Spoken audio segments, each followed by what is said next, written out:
doutor Marcelo Santos.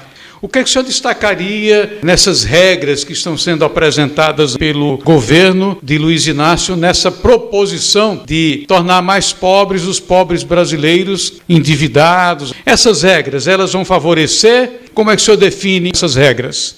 Ivan, começa pela própria idealização dessa nova modalidade de consignado, para a gente esclarecer aqui ao nosso público. Veja bem, até então só havia essa modalidade de empréstimo consignado para a esfera pública, para servidores públicos. A ideia do governo federal foi estendê-la para uma nova categoria de pessoas, de trabalhadores, ou seja, as pessoas que são detentoras de CLT, têm carteira de trabalho assinada. E nesse leque também ampliando para trabalhadores rurais, empregados domésticos e também para empregados de MEIs, dos chamados microempreendedores individuais. Aparentemente pode parecer uma coisa benéfica, vantajosa, outras pessoas estão tendo a oportunidade de ingressar nesse cenário creditício, mas veja bem, é preciso que a gente analise os detalhes, as nuances e o âmago da coisa, e não só a aparência da coisa. Um dos primeiros requisitos para que se possa ter acesso a essa nova modalidade de crédito é o fato da pessoa obrigatoriamente ter que ser correntista, ter que ser detentor de uma conta corrente bancária. Isso para os bancos, de fato, é muito vantajoso, porque é uma forma que o governo está encontrando. Em tese, oficialmente seria um convênio, mas na verdade é um conluio. Presente, então, está sendo oferecido aos banqueiros, porque é uma forma dos bancos arrebanharem, captarem uma carteira maior de clientes, de correntistas, para o seu conjunto de clientes. Ou seja, as pessoas vão ter que se submeter a isso, vão ter que abrir uma conta corrente. E a gente sabe que hoje em dia a manutenção de uma conta corrente, por mais simples que seja, ela é onerosa. Obviamente, os bancos não vão abrir conta corrente, porque isso, para eles, não deixa de ser um ônus também, um investimento. O banco não vai abrir a conta corrente apenas para que a pessoa faça um consignado. A pessoa vai ser bombardeada, a gente sabe disso, isso é tudo notório, por uma série de ofertas de outros produtos e serviços por parte do banco.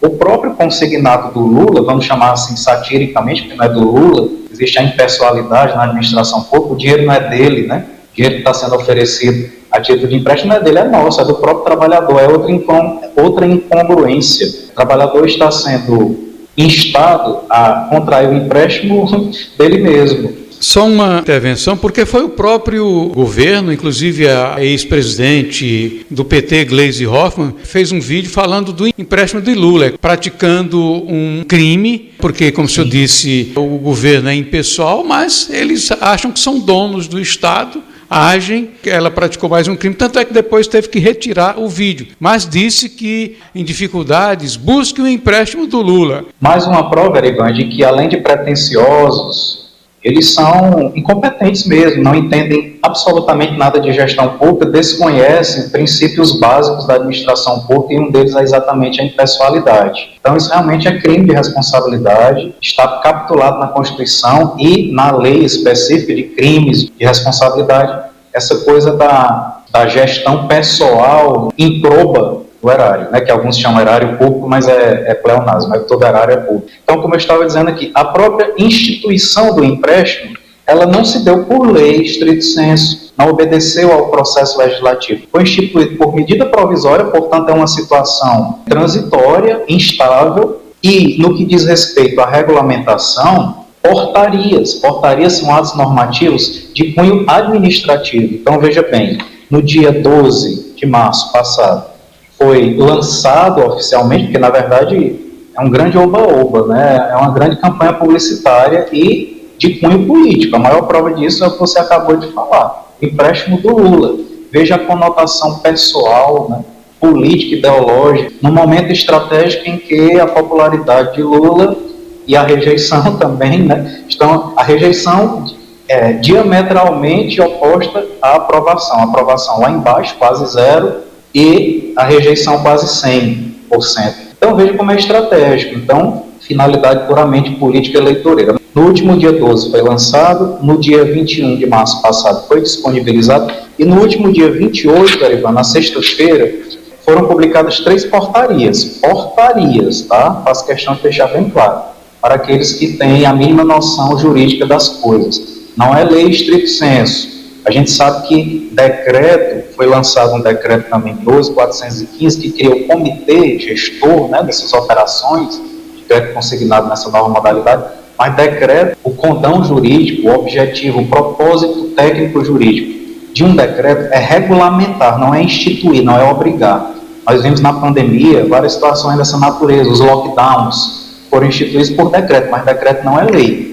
Decreto é uma espécie normativa distinta de lei. A lei, segundo a Constituição, é o que obriga. Ninguém é obrigado a fazer ou deixar de fazer, senão em virtude de lei. O decreto, ordinariamente, ele deve vir em sequência à lei para regulamentar a lei, para disciplinar quais são as formalidades, quais são os pressupostos, qual é a dinâmica de execução da lei, enfim. E esse empréstimo consignado, ele foi instituído por medida provisória. Essa medida provisória, conforme o ordenamento jurídico, ela tem um período de vigência, mas ela precisa ser convertida em lei. Então imagina a bagunça, imagina se por alguma razão essa medida provisória não for convertida em lei, como é que fica? Todos os milhões de empréstimos que já foram efetivamente contratados, o volume de dinheiro público que está sendo movimentado, na verdade, do Fundo de Garantia do Tempo de Serviço, que é gerido por um conselho curador da FGTS, dinheiro do trabalhador. Agora veja o que é mais absurdo. 3 portarias, as portarias 433, 434, 435. A portaria 433, ela traz regras em relação a plataformas digitais, como é que essas plataformas vão ser conduzidas pelas instituições bancárias, em especial Dataprev e Caixa Econômica. Como é que elas vão conduzir? Como é a logística em termos cibernéticos? Como é que o trabalhador vai utilizar? Enfim, as regras de segurança. A portaria 434, ela lista as formalidades para que essas instituições financeiras se habilitem para permitir que essas operações de crédito sejam operacionalizadas em folha de pagamento. E a portaria 435, por fim, estabelece os critérios e procedimentos do próprio empréstimo consignado, para esse desconto em folha de pagamento dos seletistas. Então, veja que uma coisa feita nas coxas, uma coisa feita de maneira totalmente instável, transitória, não há uma garantia, uma segurança, uma coisa previamente instituída. Veja o risco disso. A garantia vai ser oferecida pelo próprio trabalhador. Ele vai poder comprometer até 10% do seu FGTS. Veja só, 10% do FGTS, ele vai poder descontar até 35% da sua remuneração. E eu falei semana passada, há um empréstimo, há uma venda casada, porque ele está contratando um consignado, mas embutidamente vem um cartão de crédito, que é uma outra modalidade de operação de crédito, que ele vai ter que contratar. Se ele disser, eu só quero o consignado, ele não vai poder consolidar a contratação, ele tem que ir junto com o consignado, contratar de forma casada, o que é veementemente vedado pelo Código do Consumidor, essa linha de crédito via cartão de crédito, quer dizer, uma coisa que já vai onerando o trabalhador. Mas ele vai comprometer 10% de seu FGTS, e veja que absurdo, ele pode comprometer também em garantia, dar em garantia, oferecer em garantia, até 100% da sua multa rescisória. Imagine o trabalhador brasileiro, isso é uma praxe, com a crise econômica, com a causa em que se encontra a economia brasileira, milhares, se não milhões de empresas fechando no Brasil, a informatização, essa coisa da mecanização do trabalho, essa coisa da invasão da inteligência artificial, o que é vantajoso em termos trabalhistas para as empresas, ou seja, cada vez mais o ser humano está sendo preterido em face da máquina, do eletrônico, do virtual. Então imagina a onda de desemprego que vem acontecendo no Brasil. A única alternativa que o trabalhador ainda tem para continuar sobrevivendo diante de uma demissão é o seu saldo de FGTS e a multa rescisória. Então, as únicas válvulas de escape que o trabalhador ainda tem ainda serão comprometidas, e se a dívida, por exemplo, ultrapassar, a dívida com o consignado, estiver superior ao valor do próprio saldo do FGTS, da multa rescisória do trabalhador, como é que fica? Como é que ele vai conseguir ultrapassar esse interstício de desemprego até arrumar um novo emprego, que é uma coisa incerta, uma coisa que não é garantida? Eu fui demitido, eu tenho ali um saldozinho de FGTS, recebi minha multa rescisória, e na maioria das vezes esse saldo é pago. É o que o trabalhador ainda tem ali para sobreviver. E aí, vai estar comprometido em garantir ao consignado, eu vou estar desempregado. E aí, como é que eu vou viver? Vou viver de quê? E outra, existe também um disciplinamento aqui através dessas portarias, principalmente da 435, que é sobre o empréstimo em si, a logística, de que na eventualidade de uma demissão, essa cobrança ficará em stand-by, mas o saldo devedor vai estar crescendo, a incidência de juros ela vai ocorrer. O banco não perde, o banco ganha e não perde, ainda ganha, a gente sabe disso, né? São os estelionatários oficiais desse país. Então imagina, eu desempregado, o meu saldo devedor do consignado do Lula crescendo, os encargos incidindo, eu desempregado, sem produzir coisa alguma. Então, a gente vê de cara, economicamente falando, em vez de investir em produção, que por sua vez gera emprego, gera renda, o governo federal está dando esse presentão para os banqueiros e não para a população e deixando o trabalhador cada vez mais endividado. Se é o trabalhador que está dando garantia, então os bancos não vão precisar pesquisar se o trabalhador está negativado, não é um requisito. As pessoas acham isso uma vantagem, mas isso é uma grande arapuca. Ah, que legal, eu não preciso, não há necessidade de uma consulta por parte da instituição que vai liberar meu empréstimo para saber se eu estou com o nome sujo, como se diz popularmente. Isso não é vantagem nenhuma, porque na prática, o trabalhador endividado, desesperado, ansioso, como eu falei, eufórico, já está na pior, já está na pindaíba, ele vai celebrar esse empréstimo sim, para tentar respirar, mas ele vai celebrar para cobrir dívidas já existentes, uma situação que já é alarmante. Então, se ele não precisa estar com o nome limpo, ele vai celebrar, e isso é uma forma dele se endividar mais ainda.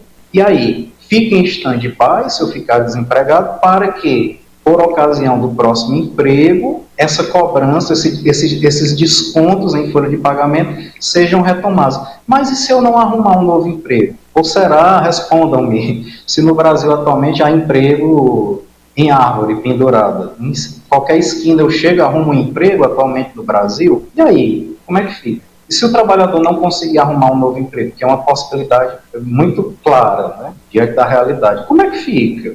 Como é que fica? Como é que ele vai conseguir amenizar ou, na pior das hipóteses, sanar essa dívida? Veja o monstro da lagoa que está sendo alimentado e construído. Então, em linhas gerais é isso. Mas eu vou ler aqui rapidinho, permita-me, só uma enumeraçãozinha curta desses riscos, né, de um modo geral. O consignado CLT parece uma solução atraente para quem precisa de dinheiro extra, mas na prática pode se tornar uma grande armadilha, especialmente para quem já está endividado. Vamos lá. O crédito compromete até 35% do salário. Num país em que a carga tributária já é absurda, avassaladora. Só de imposto de renda, em média, a gente recolhe quase 30%. A gente paga para trabalhar. Se a gente for ver numericamente, pode, né, mais do que eu, ilustrar isso. Vamos somar ao longo do ano o que a gente recolhe de tributo, a gente paga para trabalhar. E aí agora, da remuneração do trabalhador ainda vai ser descontado 35%. Veja que coisa absurda. Diretamente no alérgio de pagamento, esse desconto. 2, permita, se o trabalhador for demitido, os bancos e instituições poderão pegar até 10% do saldo do FGTS ou 100% da multa rescisória. 3, pode ser que se o saldo do empréstimo estiver maior do que o valor das garantias, o que deixará, obviamente, a pessoa mais endividada, ou seja, ao conseguir um novo emprego, o valor volta a ser descontado. E se não conseguir? Então, juros sobre juros na prática, né? 4, apesar de o governo prometer taxas mais baixas, eu falei na semana passada, essa modalidade não tem teto de juros, é livre, não tem teto. Então, é uma festa para os bancos. 5, como a garantia, eu falei há pouco, virar do trabalhador, o desconto vai ser autorizado por ele em folha. Se o trabalhador já tem nome negativado, tudo bem, ele pode fazer, mas isso pode aumentar ainda mais o endividamento pessoal, ou seja, uma verdadeira bola de neve. E por fim, muitas pessoas, na prática, devido ao desespero, à euforia, usarão este empréstimo para quitar novas dívidas, eu não tenho a menor dúvida disso. Quem está bem financeiramente, quem está com orçamento estável, controlado, não vai se sujeitar a isso. É uma festa para os bancos e um cavalo de Troia realmente para o trabalhador brasileiro, porque os bancos vão ganhar de forma duplicada com essa nova modalidade. Quer dizer, o leque está se abrindo não para o trabalhador, mas para os bancos. Eles vão arrebanhar mais clientes, eles vão amarrar os clientes. Hoje, bancário, gerente de banco, vive sobrecarregado de metas. Se não cumprir a meta mensal, perde o emprego. Então, eles abordam mesmo o cliente, o trabalhador, principalmente as pessoas de baixa instrução, com essas ofertas mirabolantes, embutidas, mascaradas, porque eles precisam fazer isso sob pena de perder o emprego. É uma festa para os bancos, eles estão adorando, os banqueiros estão adorando o presente, né? Então, veja o contexto da coisa, como isso é complicado, como isso é preocupante. Imagina assim, se já estamos vivendo um caos econômico, imagina daqui para frente com essa euforia, porque as estatísticas mostram que o volume de recursos que está sendo movimentado, de empréstimos efetivamente contratados, beira a casa dos bilhões, Arivan. Então, é necessário uma reflexão mais apurada a respeito disso.